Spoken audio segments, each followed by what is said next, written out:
Est-ce qu'on peut encore acclamer le Seigneur? Je disais que le Seigneur bénisse notre sœur. Vraiment, que Dieu vous bénisse, ma sœur. Ces cantiques-là bénissent nos cœurs. Amen. Alléluia. Amen. Et sans plus tarder, nous allons entrer dans la parole. Amen. Nous allons directement entrer dans la parole. Là, je vais vous inviter de vous tenir debout. Vous voulez qu'on entre dans la parole? Amen. Ah, nous sommes ici pour la parole.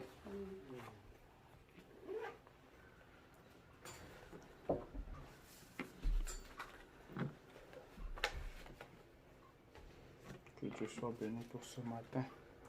Prenez avec moi le livre de Jean. Jean chapitre 14, verset 15.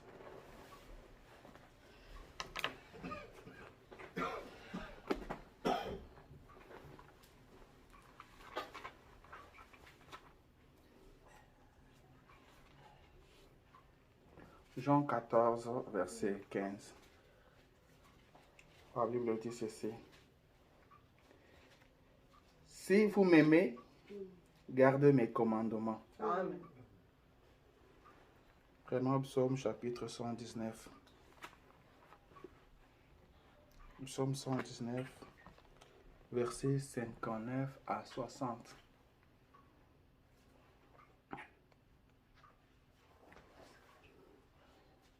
Je lis Psaume 119, versets 59 à 60. La Bible dit ceci. Je réfléchis en mes voies et je dirige mes pieds vers tes préceptes. Je me hâte, je ne diffère point d'observer tes commandements.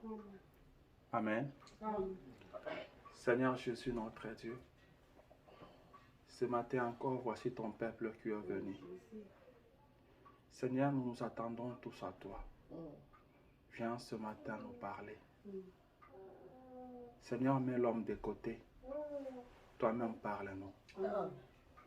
Nous savons que dans ces derniers jours, tu as parlé et tu continues à parler. Nous sommes venus affamés, Seigneur. Nous sommes venus, Seigneur, pour que tu nous parles.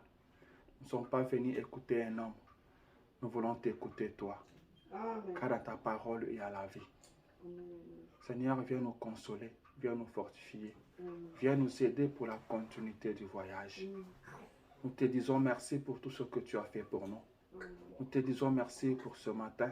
Nous te disons merci pour ta présence au Père.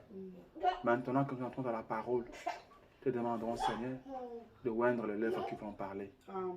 Et de oindre le cœur de tes enfants qui vont écouter, Seigneur. Nous voulons qu'à la fin de cette prédication, ô Jésus, que tes enfants soient bénis. Amen. Et que personne ne sorte tel qu'il était entré. Amen. Nous voulons qu'au sortir de ces cultes, ô Dieu, que nous puissions devenir de nouvelles créatures. Amen. Que nous puissions reprendre encore une nouvelle marche avec toi, Jésus. Nous comptons sur toi. Amen. Nous chassons tout esprit contraire au Saint-Esprit. Esprit des envoûtements et des sorcelleries, des somnolences et des distractions. Au nom de Jésus, sortez de cet endroit, allez dans les arides. Que le Saint-Esprit de Dieu vienne s'émouvoir dans la salle. Que le Saint-Esprit vienne toucher chacun de nous individuellement. Seigneur, parle à nos cœurs. Parle-nous pour que nos cœurs, nos âmes vivent, Père. Nous nous attendons à toi. Nous te laissons toute la place, Père. Parle-nous, Jésus. C'est dans ce nom précieux, notre Seigneur et Sauveur Jésus-Christ, que nous avons supplié et demandé. Amen.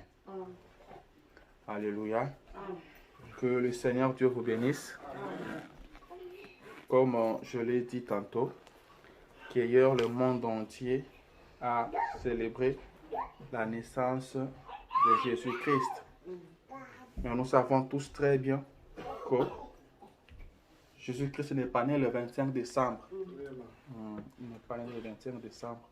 William Branham dit que les agneaux naissent en avril. Jésus-Christ est né quelque part en avril.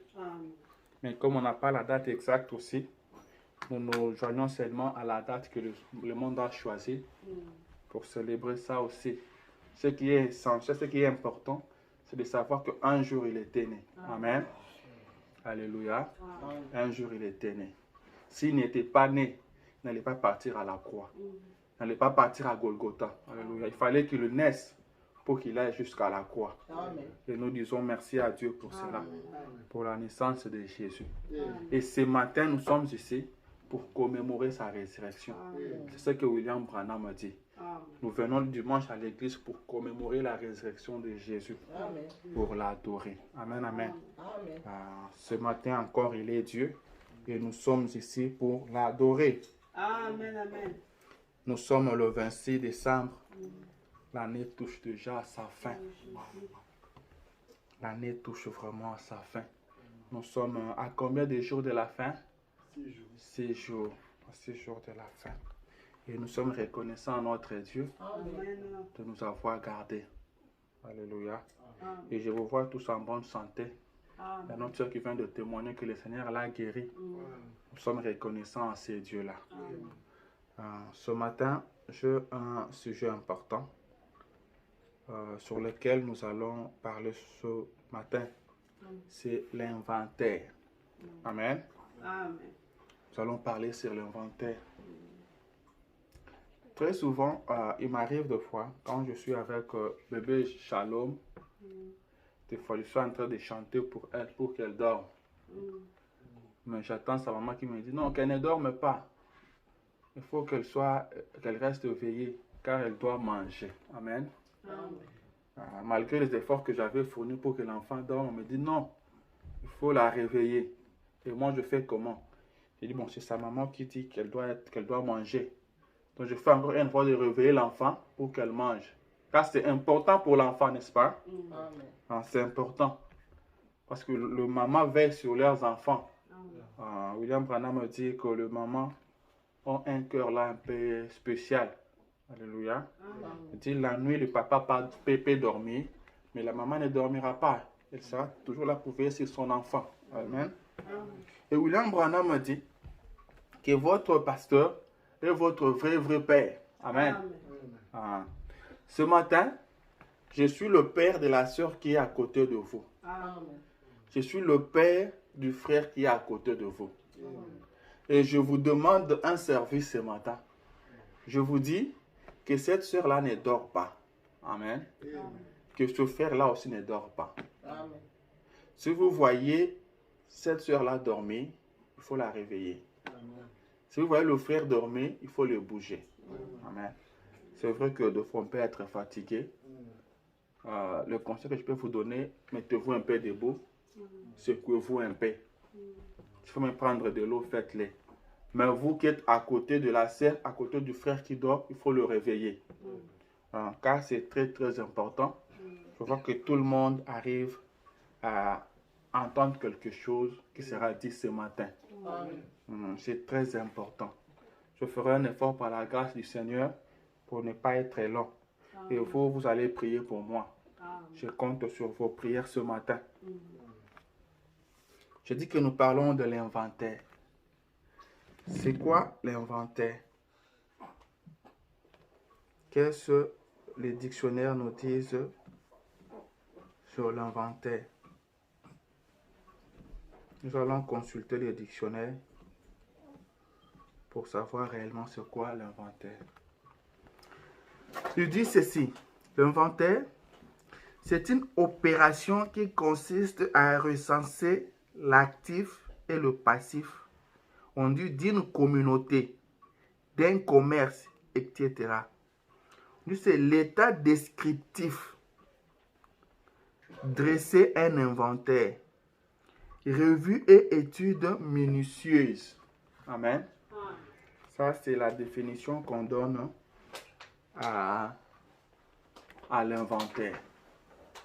On dit c'est une étude minutieuse. Amen. Donc, vous étudiez minutieusement. Donc, vous ne négligez rien. Vous prenez tout en compte. Ce que vous avez fait et ce que vous n'avez pas fait. À l'université, notre professeur de comptabilité nous disait que ce qui tuait le monde, c'était la comptabilité, selon lui. Je disais, c'était la comptabilité. Si les mondes meurent, c'est faute de comptabilité. Il nous disait que la comptabilité n'est rien d'autre que compter et rendre compte.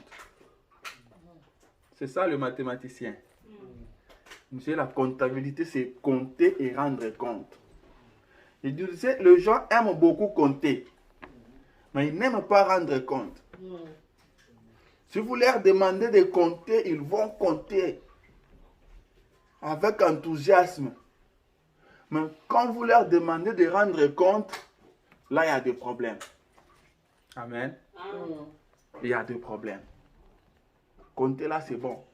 Mais rendre compte, il y a un problème. Et moi, je dis ce matin que si on a des problèmes, c'est par manque de l'inventeur. Parce que les hommes ne font pas l'inventaire. Amen. On ne fait pas l'inventaire. On ne fait pas cette étude minutieuse. Amen. Toutes les compagnies, toutes les entreprises font des inventaires. Surtout quand on arrive à la fin de l'année comme ça. Ils doivent faire l'inventaire pour savoir qu'est-ce qu'on a fait durant toute l'année. Est-ce que nous avons gagné ou nous avons perdu? Nous avons commencé où et nous partons où? Amen. Si vous ne faites pas l'inventaire, comment vous allez évoluer? Un commerce qui n'a pas d'inventaire, mais c'est avoué à l'échec. Vous allez tomber. Vous devez toujours faire l'inventaire. Comment étaient les entrées? Comment étaient les sorties? Et qu'est-ce que nous avons dans notre caisse? C'est après l'inventaire qu'on peut savoir si on évolue ou bien on n'évolue pas. Amen. Si on évolue, on n'évolue pas. On le sait quand on fait l'inventaire. Sans l'inventaire, on ne peut pas le savoir. Vous pouvez voir beaucoup d'articles dans votre magasin. Mais vous ne faites pas l'inventaire. Vous voyez seulement qu'il y en a beaucoup d'articles. Alors que vous êtes en train de vous enfoncer déjà. Rappelez-vous que je vous dis toujours ici que quand on voit quelqu'un tomber, sa chute n'a pas commencé ce même jour-là. Sa chute a commencé il y a très longtemps. Mais il y avait un peu de négligence. Petit à petit, petit à petit, petit à petit. Le frère Branham me dit que quand un frère a péché, amen, qu'est-ce qui commence? Il était à l'église, il se mettait au premier banc. Après, vous verrez le frère recule un peu au deuxième banc. Ce n'est pas les jours qu'il recule là qu'il a péché. Mais il avait déjà péché. Amen. Après, vous le verrez dehors. Après, il ne vient plus. Sa chute avait commencé depuis longtemps. Amen. Quand on fait l'inventaire, c'est pour savoir comment évoluer. Amen. C'est pour savoir est-ce que on doit continuer sur cette allure ou bien on doit stopper. Ou il faut chercher d'autres mécanismes. Amen. C'est ça l'importance de l'inventaire.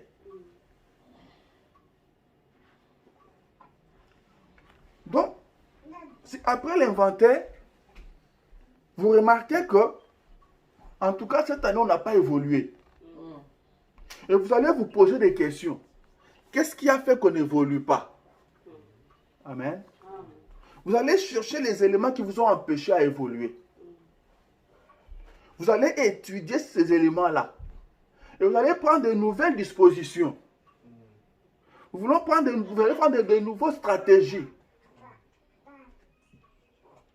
Amen. Vous allez chercher encore à multiplier des efforts. Que là où on était tombé hier, qu'on ne retombe pas là encore demain. Amen. L'inventaire. Très souvent, on voyait le gens. C'est malheureux que même dans le message qu'on retrouve ça. Quelqu'un qui est dans les commerces, surtout les sœurs, et sa sœur qui lui demande, ma sœur, je veux aussi faire ce commerce-là. Ça se passe comment? Elle lui dit, ma sœur, il faut laisser. En tout cas, ça ne paye rien. Nous, on est là seulement, bon. On est là, mais en tout cas, on ne gagne rien. Comment vous ne gagnez rien, mais vous continuez toujours dans la chose? Est-ce que vous faites l'inventaire? Est-ce que vous faites l'inventaire? Vous ne gagnez pas, vous perdez toujours, mais vous continuez dans la chose. Pourquoi? L'inventaire, on ne le fait pas seulement pour le faire. Amen. L'inventaire, on fait ça pour arrêter quelques décisions. Amen. Et nous sommes à la fin de l'année. Nous devons faire l'inventaire en tant qu'Église. Amen. Nous devons faire l'inventaire en tant que foyer. Nous devons faire l'inventaire en tant que fils de Dieu. En tant que fille de Dieu. Comment nous avons marché avec Dieu? Alléluia. Comment nous avons marché avec Dieu? Depuis le mois de janvier jusqu'au maintenant décembre. Comment nous avons marché? Est-ce que nous avons bien marché? Amen. Je vais lire les prophètes. Les prophètes disent ceci. C'est la seconde venue du Seigneur. Paragraphe 54. Il dit, il est plus tard que nous ne le pensons. Nous ne venons pas à l'église pour occuper un banc. Nous ne venons pas à l'église pour entendre un bon sermon, ni pour entendre une bonne musique. Il dit, toutes ces choses ont leur place. Mais ce que nous ferions de mieux en venant à l'église, c'est de nous examiner vis-à-vis de Dieu, concernant le salut de nos âmes, car le jour de la rédemption est proche. Amen. Le frère Branham dit, nous ne venons pas à l'église pour occuper un banc. Il dit, c'est bien. Il dit, nous ne venons pas pour écouter un bon sermon. Que non, lui là, il prêche très bien. En tout cas, quand il prêche, vraiment, je me sens bien. Il dit, nous ne venons pas pour ça. Que non, moi, je ne pars pas à l'église parce que c'est comme si... vraiment, quand lui prêche là, moi, je ne me retrouve pas vraiment. Et maintenant, en restant à la maison, vous faites comment? Vraiment. Alléluia. William Branham dit, nous venons à l'église, pas pour entendre un bon sermon, pas pour écouter une bonne musique. Il dit, toutes ces choses-là ont une place. Le prophète ne refuse pas ça. Il est d'accord avec ça.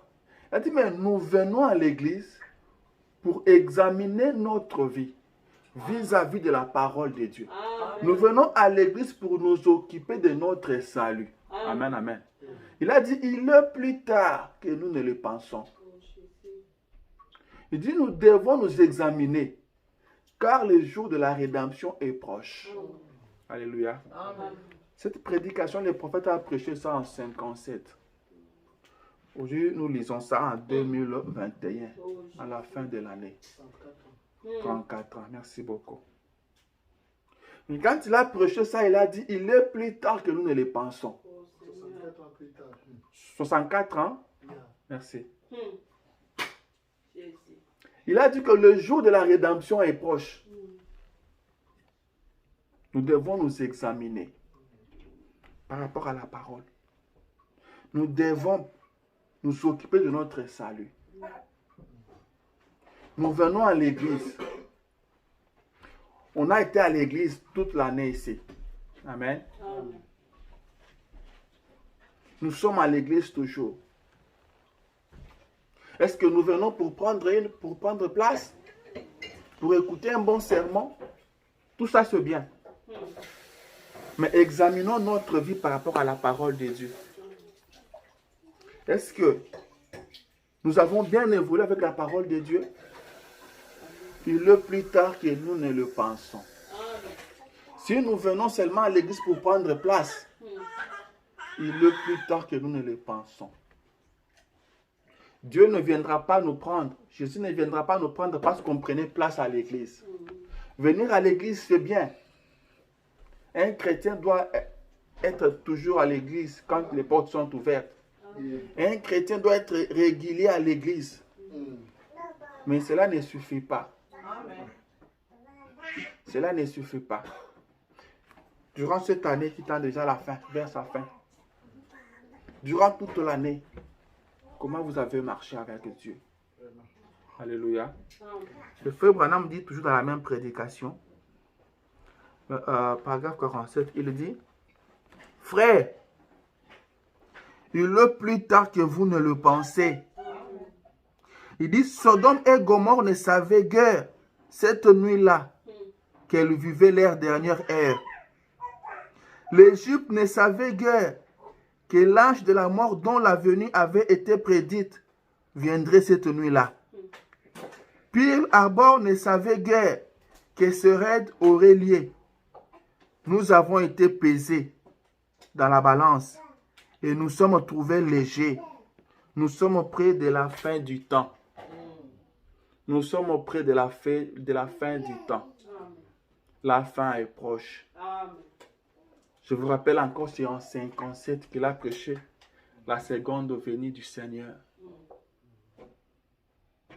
Le prophète dit que Sodome et Gomorrhe ne savaient pas que cette nuit-là, ils vivaient leur dernière ère.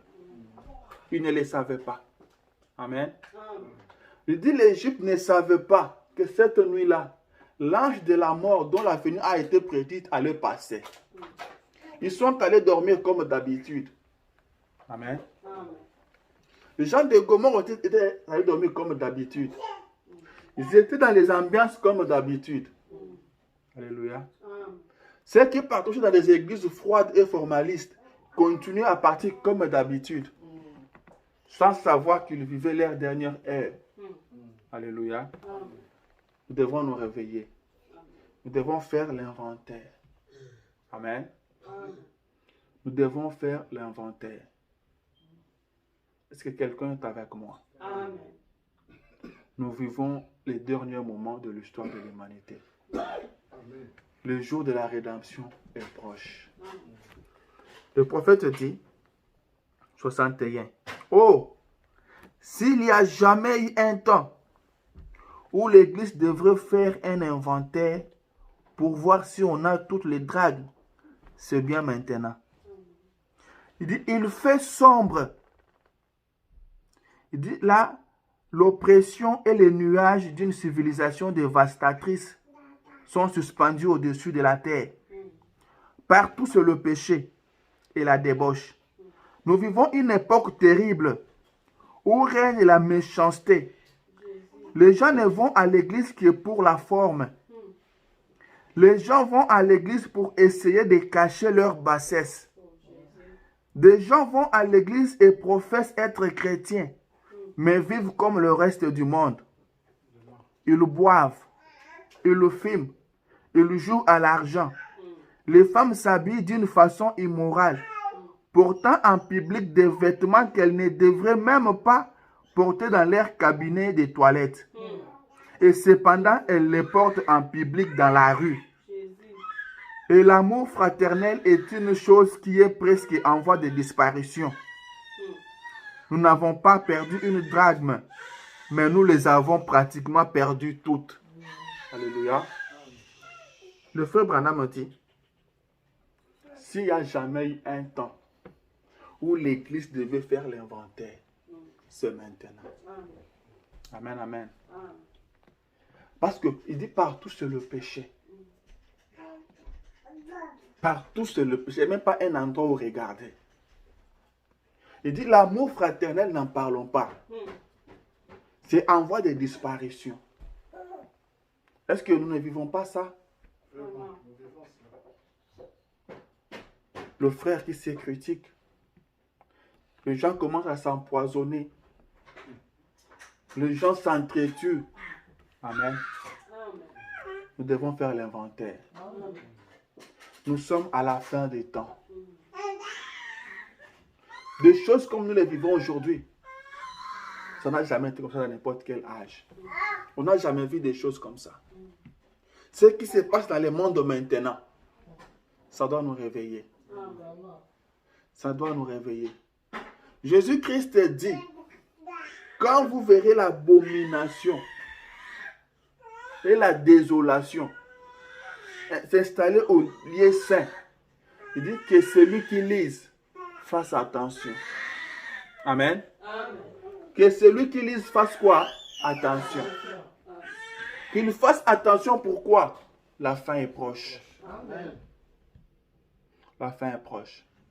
Depuis quand on nous parle du retour du Seigneur Jésus-Christ? Amen. Mais aujourd'hui, nous sommes à la fin de l'année 2022. On n'avait même pas à la fin de l'année 2021, pardon. On n'avait même pas pensé qu'on arriverait en 2021. Mais nous sommes en 2021. Et ça passe déjà. Messieurs, quelle heure est-il? Est-ce que 2022, on arrivera? Est-ce qu'on finira 2022? On ne sait pas. Quand William Branham me dit, personne ne connaît l'heure. Personne ne connaît le moment. Jésus lui-même l'a dit. Même le Fils ne connaît pas. Mais il y a des signes précurseurs qui nous montrent que nous sommes à la fin des temps. Nous avons passé toute une année. Nous avons passé toute une année. Nous avons vécu toute une année 2021. Comment cette année a été? En tant que chrétien, comment je marchais avec Dieu? Est-ce que quand Dieu me regarde aujourd'hui, il regarde toute l'année, est-ce qu'il est content de moi? Est-ce qu'il est fier de moi? Bien-aimé, ne négligez rien. C'est très important. Moi, je me dis que peut-être que le Seigneur m'a suscité seulement pour cette prédication. Qui sait? Qui sait? Quand William Branham me dit qu'un jour nous entendrons un dernier sermon. Après, les Bibles seront fermées. Après, on n'entendra plus de sermons. Jésus va revenir. Et si Jésus revenait maintenant? Alléluia. William Branham me dit que les gens vont à l'église pour la forme, pour cacher leur bassesse. Vous voyez ce qui se passe aujourd'hui, est-ce que vous ne voyez pas ça? Les gens partent à l'église pour montrer leurs habits. Les gens partent à l'église pour montrer aux autres que non, ils ont de belles voitures. Une petite église, les gens ne viennent pas venir parce qu'ils vont le voir. Il faut qu'ils partent là où il y a un grand monde, comme ça on va le voir, on va le filmer. Et après, c'est tout le monde qui prend des photos. Les gens partent à l'église pour prendre des photos. Il a acheté une nouvelle robe. Il a acheté une nouvelle jupe. Il faut qu'elle parte à l'église. Comme ça, après les kids, ils vont prendre photos. Mais moi, je me rappelle à l'époque, quand on partait à l'église, il y avait des prédications qu'on écoutait. Et on sortait en débandade. On sortait chacun de sa photo. Tout le monde, celui-ci, Dieu l'a parlé, celui-ci regrette ses péchés, l'autre ici est triste. On sortait comme ça, de fond, descendait sans se parler. On partait sans se parler, on sort seulement comme ça. Donc, chacun pense à sa vie. Jésus revient bientôt. On nous disait ça. Et à cette époque-là, on n'avait même pas l'idée qu'on arriverait en 2020. On sortait de l'église, tout le monde était calme. On se salue seulement que Dieu vous bénisse, terminé. Et on faisait des distances sans se parler de foi. Celui-ci pense à sa vie, l'autre aussi pense à sa vie. Et après, on se cherchait ce que tu as vu faire tel. J'ai à lui dire, je dois parler avec lui, je dois arranger avec lui. C'est comme ça qu'on sortait de l'église. C'est comme ça qu'on sortait de l'église. Qu'en est-il aujourd'hui? Qu'est-ce qui nous arrive aujourd'hui? Qu'est-ce qui n'a pas marché avec nous? Qu'est-ce qui n'a pas marché avec l'église? Dieu ne parle plus à personne. Personne n'a plus de péché. Personne n'a plus rien à arranger. Tout le monde est parfait. Tout le monde a déjà atteint à la statue d'un homme parfait. Et après qu'il, ce sont des photos. Mais tout ce que Dieu vient de vous dire là-bas, ça ne vous a pas touché. Est-ce que les gens partent encore à la chaire prier? Après qu'on sortait, vous cherchez tel, il n'est pas encore là, il est encore à l'intérieur, à la chaire en train de pleurer. Amen. Amen. En train de pleurer à la chair. Mais aujourd'hui, tout le monde sort très content de l'église. On se prend des photos par-ci par-là. Mais après, ce sont des critiques. Qu'est-ce qui n'a pas marché? Jésus. Les gens partent à l'église pour la forme, pour qu'on le voie, pour cacher leur bassesse. Vraiment. Les gens ne savent plus l'importance de partir à l'église. Alors que William Branham dit nous partons à l'église pour devenir meilleurs. Mais plus les gens partent à l'église, ils deviennent encore mauvais. Ils deviennent encore méchants. Jésus. Les gens qui partent à l'église sont plus méchants que même ceux qui restent à la maison. Vraiment. Il est toujours à l'église, tous les dimanches il est à l'église. Mais vous voyez la vie qu'il mène. William Branham me dit qu'ils prophètes qui sont chrétiens. Mais ils vivent comme les restes du monde. Oh Jésus. Nous devons faire l'inventaire. Amen. Les gens partent à l'église sans ambition, sans projet. Ils ne savent pas pourquoi ils partent. Ils partent quand même, c'est le dimanche. C'est le dimanche qu'il faut partir à l'église. Ils partent, se trouvent une place. Et il attend que les cultes prennent fin, qu'ils sortent, qu'ils se tirent des photos. C'est fini. Et il reprend la même vie. C'est toujours la même vie au boulot. C'est toujours la même vie partout. Mais ils viennent quand même à l'église. Amen. Qu'est-ce qui ne va pas? Les hommes sans ambition. Les hommes ne savent pas pourquoi ils partent à l'église. Le prophète dit ceci dans la prédication. Réfléchissons sur nos voies. Sur paragraphe 15. Il lui dit: eh bien, prenons par exemple l'époque de n'importe quel chrétien que nous aimerions placer devant nous. Il dit: je pensais à une histoire. Il y a quelques temps là dans le forêt du Nord. Il y avait un garçon de couleur. Il avait environ 25 ans. Et il était vraiment un flâneur, en quelque sorte, comme nous les appelions. Et il était un gentleman, mais pas un fugitif ou un renégat. Mais il n'a pas terminé. Il dit, il était un gentleman, mais simplement un de ces types qui aiment flâner, qui n'ont nulle part où aller, ni rien à faire. C'est une façon terrible de vivre. Amen.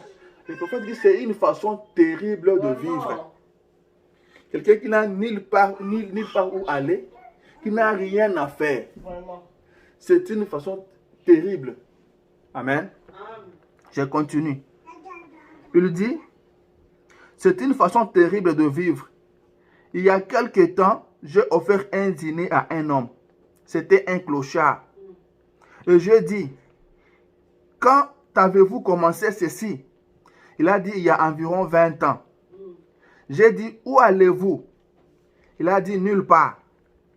J'ai dit, alors d'où venez-vous? Il a dit, oh, de nulle part. Amen. Il dit, de nulle part. J'ai dit, pendant combien de temps comptez-vous rester dans cet état? Oh, dit-il, je ne sais pas. Le prophète dit, sans aucune ambition. Eh bien, les chrétiens devraient être la personne la plus ambitieuse du monde. Amen. Je vous dis, les chrétiens devraient être la personne la plus ambitieuse du monde. Mais nous voyons des chrétiens sans ambition.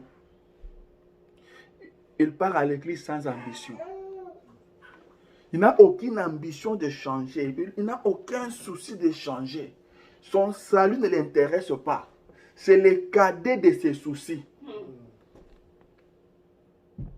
Il ne fait même pas attention à ça. Mais chaque dimanche, il est à l'église. Sans ambition. Mais le prophète dit que le chrétien devrait être la personne la plus ambitieuse du monde. Et donc, un chrétien devrait avoir l'ambition d'être comme Christ. de ressembler à Christ, Amen. de vivre comme Christ, Amen. de marcher comme Christ, de parler comme Christ. Amen. Quand la Bible dit soyez parfaits, comme votre Père céleste est parfait. Les chrétiens devaient se battre pour arriver à ça. Mais ce n'est pas ce que nous vivons. Nous devons faire l'inventaire. Amen. Chacun de nous doit faire l'inventaire. C'est toujours bon de parler des autres, mais parlons de nous-mêmes. Amen. Vous vous connaissez vous-même. Vraiment. Faites votre inventaire, l'inventaire de votre propre vie. Depuis le mois de janvier jusqu'à présent, personne ne vous connaît plus que vous-même. Vous connaissez bien ce qui se passe en vous. Amen. Vous-même, quand vous vous regardez, qu'est-ce que vous pensez de vous? Qu'est-ce que vous pouvez dire de vous-même? Alléluia. Que personne d'autre ne parle de vous. Mais vous-même, qu'est-ce que vous pensez de vous? Comment vous avez marché avec Dieu? Vraiment. C'est très capital. C'est très important. Vous pouvez tromper tout le monde, mais vous ne vous tromperez pas vous-même. Amen. Vous ne vous tromperez pas vous-même. Vous savez comment vous agissez même quand vous êtes seul. Est-ce que vous êtes chrétien au boulot? Êtes-vous chrétien à l'école? Êtes-vous chrétien quand vous êtes seul quelque part? Est-ce que vous agissez comme un chrétien? Est-ce que quand le Dieu du ciel vous regarde, il est fier de vous? Une fois, il a posé la question à Satan. Satan, d'où viens-tu? Et le diable lui dit, je viens de me promener sur terre. Dieu lui dit, est-ce que tu as vu mon fils Job sur la terre? S'il vous plaît, faites ce que je vous ai demandé. Que personne ne dort. C'est très important. C'est très capital. Amen. Amen. Dieu dit à Satan qu'il n'y a personne sur la terre comme Job. C'est un homme intègre. William Branham dit, on ne peut pas dire que Job n'était pas intègre. Parce que Dieu l'avait témoigné. Bien que ses amis venaient les condamner, mais Dieu l'avait témoigné. Dieu avait dit que Job était intègre. Amen. Est-ce que Dieu peut dire ça de vous? Oh Jésus. Vous savez ce que vous pensez tous les jours. Amen. Vous savez à quoi vous pensez tous les jours. Vous pensez, vous savez bien ce que vous faites. Vous savez ce que vous regardez à la télé. Vous savez ce que vous regardez à votre téléphone. Vous savez les sentiments que vous avez pour les autres. Vous savez ce que vous pensez des autres. Est-ce que ce que vous dites de ces frères-là, si on l'amène ici, on dit répétez ça, vous allez le répéter comme vous l'aviez dit. Si vous ne pouvez pas les répéter tel que vous l'avez dit là, pourquoi les dire? Vraiment. Pourquoi les dire? Pourquoi quand vous dites quelque chose et qu'un autre frère va rapporter à la personne, vous vous fâchez? Pourquoi il est allé lui dire ça? C'est que ce n'était pas bon. Mais pourquoi vous l'avez dit? Vraiment. Réfléchissons. Faisons l'inventaire de notre vie. Amen. Et quand les autres aussi vous regardent, qu'est-ce qu'ils peuvent dire de vous? Vos collègues du travail, vos collègues de l'école, vos voisins, vos frères et sœurs de l'église, qu'est-ce qu'ils peuvent dire de vous? Est-ce qu'ils peuvent dire que vous êtes un bon chrétien? Est-ce qu'ils peuvent dire que vous êtes une bonne chrétienne? La Bible dit, si notre cœur nous condamne, Vraiment. Dieu est plus grand que notre cœur. Amen. Amen. Si nous nous jugeons nous-mêmes, nous ne serons plus jugés. Faisons l'inventaire de notre vie. Amen. Comment nous avons marché avec Dieu? Comment nous sommes comportés envers les autres? Amen. Amen. Comment je me suis comporté envers mon épouse? Est-ce que mon épouse est contente de moi? Est-ce qu'elle est fière de moi? Est-ce qu'elle peut témoigner que non, je suis un bon chrétien? Peut-être qu'elle peut le dire pour garder mon honneur. Mais est-ce que c'est vraiment ça? Amen. La Bible dit, Marie, aimez vos femmes. Est-ce que ma femme peut dire du fond de son cœur que je suis un bon chrétien? Quel est le langage que je tiens devant ma femme? Alléluia. Comment je traite ma femme? Ou comment je l'ai traitée durant cette année ici? Réfléchissons sur nous. Faisons un inventaire. Amen. Faisons un inventaire. Alléluia. Amen. C'est la fin de l'année. Prenez un temps, asseyez-vous et parlez-vous. Posez la question à votre femme. Chérie, comment je me suis comporté cette année? Est-ce que j'étais un bon mari? Est-ce que j'étais un mari modèle? Parce que le jour de notre mariage, j'avais promis de t'aimer, de te chérir, de t'honorer. Amen. Amen. Est-ce que je continue à tenir à ça? Amen. Amen. Est-ce que je continue à tenir à ça? Quel est le témoignage que ma femme peut donner pour moi? Est-ce que mon mari peut dire que je suis une bonne chrétienne?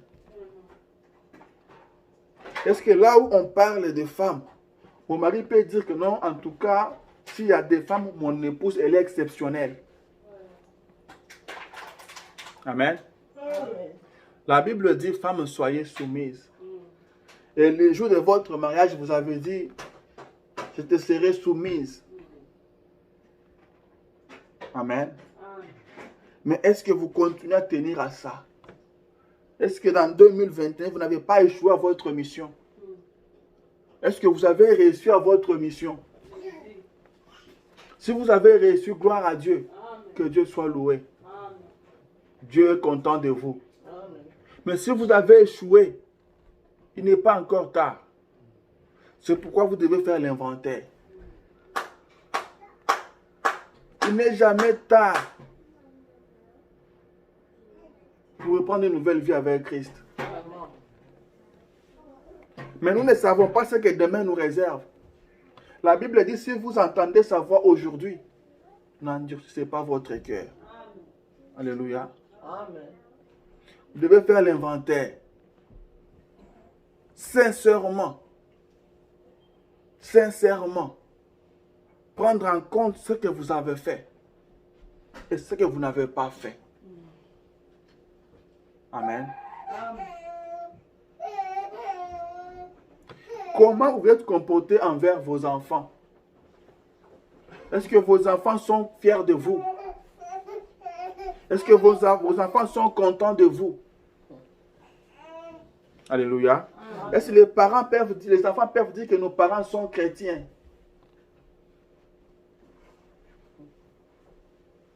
Faisons l'inventaire.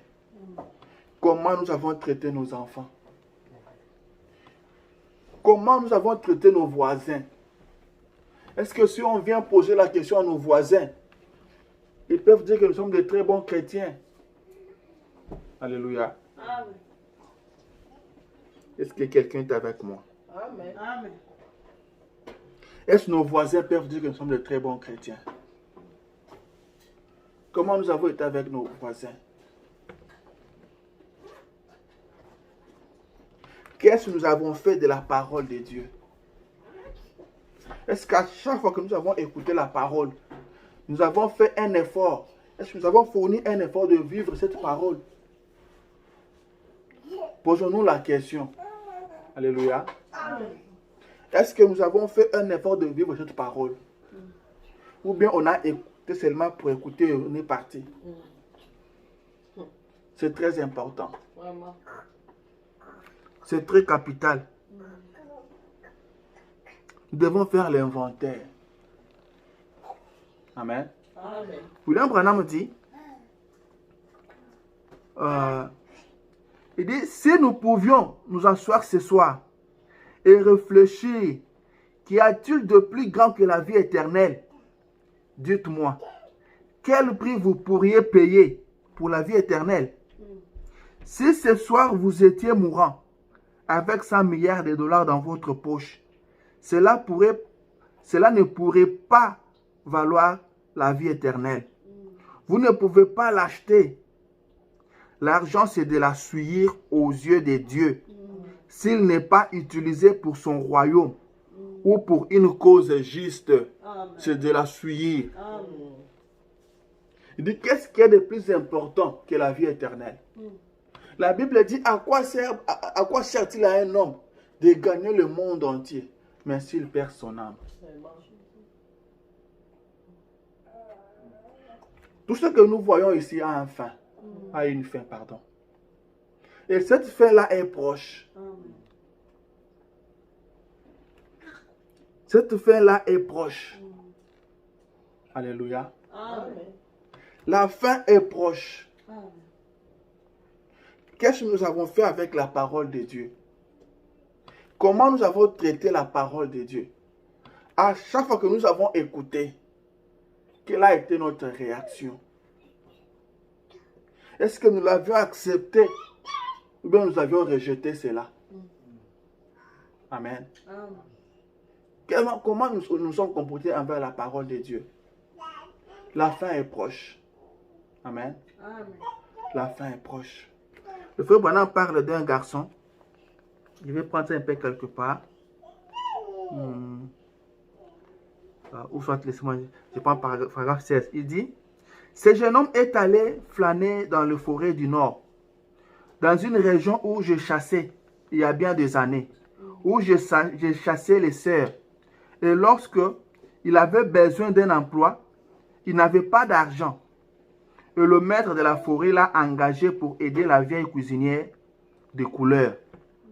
Et un soir, après le souper, et après que les assiettes avaient été lavées, il dormait dans une petite pièce au fond, qui n'avait comme cloison qu'une petite toile.